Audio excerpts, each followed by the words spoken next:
Alan, we've had a tie, 2 comfortable wins, and now we've gone to the other extreme. Yeah, it's the roller coaster that's 2020 cricket, I think. Came up against a very strong Yorkshire side today who played extremely well. Obviously Jonny Bairstow played brilliantly well, and that was the match defining innings really. We found it tough going from there. Off to a good start with the ball as well really. It looked as though it was going to sort of, go the same way as the other two, didn't it, at the beginning? It was a nice first 6 overs, wasn't it? Yeah, I thought in the power play we did exceptionally well. We're looking to take wickets in the power play, and we did that.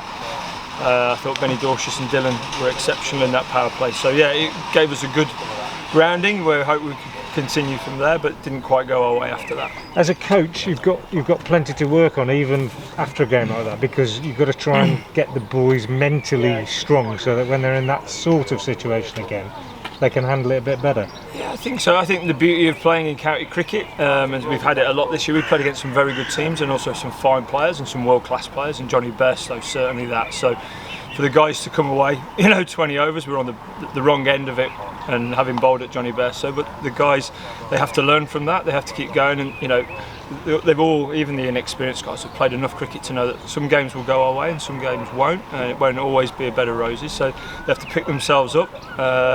Like I say, it's the roller coaster of T20 cricket. We play 14 games in a pretty quick period of time, and we're going to have to cope with those ups and downs of some good performances and some performances we're not so happy with. Some people will look at the batting collapse and say that it was a terrible performance, but actually, when you've got to score at 14 and over, and you've only got 8 overs left, you've got no choice, have you?